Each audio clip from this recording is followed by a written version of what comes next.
Satu abad yang lalu, sesosok mayat ditemukan dalam kondisi babak belur di sebuah sungai yang melintasi di tengah kota Saint Petersburg. Dia adalah orang kepercayaan Tsar Nicholas II Rusia.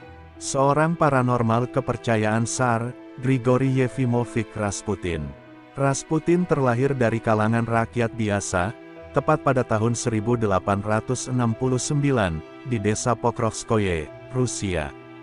Rasputin bukanlah nama lahirnya, tapi itu adalah sebuah gelar atau julukan yang disematkan di belakang namanya, karena ia seorang anak yang bermasalah, ugal-ugalan, sering keluar masuk penjara, dan jadi sampah masyarakat. Dengan kata lain, Rasputin itu artinya tidak bermoral. Tapi bukannya marah, ia malah dengan bangga memakai julukan itu. Pada umur 18 tahun, ia bergabung dengan sebuah sekte enak-enak, yang bernama Sekte Klisti yang ada di kota Verkhoturi. Yang mana, menurut sekte ini, untuk lebih dekat kepada Tuhan, penganutnya bisa mencapainya dengan tingkat kelelahan suci, dan itu dapat dicapai dengan melakukan sesuatu yang nikmat sampai batas titik penghabisan. Contohnya dengan menari sampai pingsan, atau wik-wik sampai klenger. Tapi entah karena alasan apa, Rasputin muda hanya bertahan 1 tahun saja di sana, dan setelahnya ia memutuskan kembali ke kampung halamannya dan menikah dengan Praskovia Fyodorovna Dubrovina. Dari pernikahan ini ia dikaruniai 4 orang anak. Tapi pernikahan ini tampaknya membuatnya tak bahagia. Kemudian timbullah keinginan di hatinya untuk melaksanakan perjalanan spiritual, dengan mengunjungi berbagai tempat suci di berbagai penjuru dunia. Ia mengembara sendirian tanpa disertai keluarganya. Ia mengunjungi tanah Arab, tepatnya di Yerusalem. Ia juga menyambangi biara-biara Gunung Athos di Yunani. Dari hasil penempaan dirinya di tempat-tempat suci itu, ia berhasil menjadikan dirinya menjadi seorang yang ahli dalam ilmu spiritual, meramal, bahkan ia mampu menyembuhkan orang sakit. Pada tahun 1903, ia kembali ke Rusia. Tepatnya di kota Saint Petersburg. Penampilannya yang harismatik dan penuh semangat, memikat hati Hermogen, Uskup Saratov dan Teofan. Mereka adalah para petinggi gereja Ortodoks Rusia. Termasuk juga Inspektur Saint Petersburg Theological Academy. Perkenalannya dengan Teofan, membuka jalan baginya untuk mengenal seseorang yang berpengaruh di Dewan Penasehat Kerajaan. Yaitu Nya Princess Milika of Montenegro, istri dari Grand Duke Peter Nikolaevich of Rusia, yang notabene adalah sepupu dari Tsar Nicholas II. Milika juga seorang yang percaya dan menyukai hal-hal supranatural bin mistis.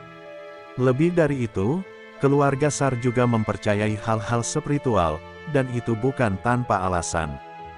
Dahulu Tsar Nicholas dan istri sempat khawatir dengan kelanjutan tahta mereka.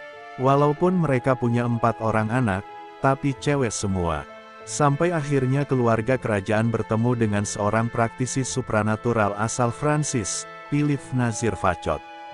Paranormal Prancis tersebut memberikan pandangan dan arahan spiritual kepada Tsar dan Ratu Alexandra, dan berkat petunjuk dari Philip Nazir Fachot, Ratu pun kembali hamil, dan melahirkan seorang pangeran. Tapi sayangnya pangeran ini menderita penyakit hemofilia. Hemofilia adalah kondisi medis yang tergolong langka, ditandai dengan darah seseorang yang sulit mengalami pembekuan. Apabila seseorang mengalami luka atau mimisan, akan sulit dihentikan, karena darahnya tidak mau membeku. Itulah yang menyebabkan keluarga kerajaan begitu mempercayai hal-hal mistis. Dan peran Philip Nazir Fachot di kerajaan pun makin vital, dan menjadi orang kepercayaan raja. Walaupun akhirnya Philip Nazir Fachot harus diusir dari istana, hal itu terjadi karena para penasehat yang tak menyukainya, sehingga mereka mendesak Tsar agar mengusir Philip Nazir Fachot. Tapi sebelum meninggalkan istana, Philip Nazir Fachot berpesan kepada Ratu, "Anda jangan bersedih, suatu saat nanti akan ada seorang teman yang datang menggantikan saya, dan ia akan menjaga dan menyayangi kalian seperti yang telah saya lakukan." Makin hari, pergaulan Rasputin dengan keluarga kerajaan makin berkembang. Hingga pada November tahun 1905, ia berkesempatan berkenalan langsung dengan keluarga kerajaan. Pertemuan di Istana Peterhof itu memberikan kesan yang mendalam bagi keluarga kerajaan, khususnya bagi Tsar Nicholas II. Ia begitu terkesan dengan penampilan Rasputin yang karismatik dan berpengetahuan luas dalam hal spiritual. Di kemudian hari, hubungan Rasputin dengan keluarga kerajaan makin erat, bahkan Rasputin dipercaya menjadi penasehat pribadi untuk Tsar Nicholas II dan istrinya, Alexandra Feodorovna. Rasputin mampu meningkatkan rasa percaya diri Tsar Nicholas II dalam memimpin Rusia, dan bagi Ratu Alexandra, Rasputin merupakan sosok yang mampu memberikan nasihat terkait semua masalah dan kecemasan yang dialaminya. Di kemudian hari, Rasputin makin mengukuhkan posisinya di samping raja, karena ia berhasil menyembuhkan penyakit hemofilia yang telah lama diderita putra mahkota, Pangeran Alexei.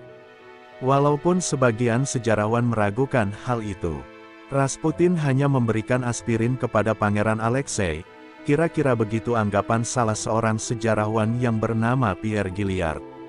Cengkraman pengaruh Rasputin di dalam istana Rusia makin menguat, hingga pada Perang Dunia Pertama, atas saran dari Rasputin, urusan internal istana diserahkan kepada Ratu, dan Tsar memimpin pasukannya di medan tempur, agar mental para prajurit menjadi lebih kuat. Tapi sialnya, bukannya menang, pasukan Rusia malah bonyok, babak belur dihajar musuhnya. Pengaruh Rasputin makin tak terkendali, ia tak hanya menjadi penasehat spiritual kerajaan, bahkan ia ikut andil dalam pemilihan para menteri dan pejabat gereja, bahkan juga dalam strategi militer. Rasputin juga seorang yang bermuka dua, di dalam istana ia berlaku sangat alim dan penuh sopan santun, tapi apabila di luar istana berubah menjadi seseorang dengan pergaulan bebas dan bermaksiat. Hal ini tentu saja membuat beberapa pihak mulai merasa gerah dan terganggu dengan kehadiran dan peranan Rasputin yang mulai meresahkan mereka. Pihak-pihak ini pun mulai mengambil langkah tegas untuk melenyapkan Rasputin, tapi semua usaha mereka tak membuahkan hasil. Bahkan seorang menteri, Pyotr Stolypin pernah mengirimkan surat kepada Tsar, yang isinya adalah daftar dan bukti kejahatan Rasputin. Hal ini membuat Tsar tak bisa lagi melindungi Rasputin, dan Rasputin pun diusir dari istana. Sebelum pergi dari istana, Rasputin memberitahukan sebuah ramalan yang bernada ancaman kepada keluarga kerajaan. Jika aku dibunuh oleh keluarga bangsawan, itu sama artinya dengan akhir dari keluarga dan dinastimu, dan tidak akan ada anggota keluargamu yang hidup lebih dari 2 tahun. Mendengar itu Ratu jadi ketakutan, lalu ia mendesak Tsar agar membatalkan pengusiran Rasputin. Tsar Nicholas yang juga percaya dengan hal-hal gituan, setuju aja dengan kemauan Ratu. Jadilah Rasputin kembali ke istana alias gak jadi diusir. Dan kelakuan Rasputin makin menjadi-jadi. Lain halnya yang dialami oleh Menteri Pyotr Stolypin, yang telah mengadukan Rasputin. Ia ditemukan mati di sebuah gedung opera di kota Kiev. Sepak terjang Putin tidak hanya membuat gerah pejabat istana dan gereja. Gerak-geriknya juga meresahkan keponakan Tsar, Irina dan suaminya, Pangeran Felix Yusufov. Bersama dengan sepupu Tsar, Grand Duke Dmitri Pavlovich, mereka lalu menyusun suatu siasat untuk melenyapkan Rasputin. Pada Desember tahun 1916, rencana mereka dilaksanakan. Mereka mengundang Rasputin ke istana, dan menghidangkan anggur yang telah dicampur dengan sianida. Tapi apa yang mereka saksikan membuat mereka melongo takjub sekaligus putus asa. Rasputin sambil tetap ngobrol santai, meminum anggur sianida itu dengan nikmatnya. Tampaknya bagi Rasputin, racun sianida tak lebih dari ramuan yang menambah nikmat anggur itu. Di tengah kepanikannya, Pangeran Yusufov mengambil pistol Grand Duke Dmitri, dan menghadiahkan beberapa butir peluru pada Rasputin. Walaupun terkena beberapa tembakan, malaikat maut tampaknya masih ogah menemui Rasputin. Kemudian Rasputin yang mulai sempoyongan terkena tembakan, diikat dan dibuang di sungai Neva yang mulai membeku. Beberapa hari kemudian jasadnya ditemukan di bawah jembatan Bolshoi Petrovsky. Setelah diautopsi, Rasputin dinyatakan mati karena tenggelam, bukan karena tembakan pistol. Setahun setelah kematian Rasputin, Kekaisaran Rusia pun runtuh, dan keluarga Tsar Nicholas II dieksekusi.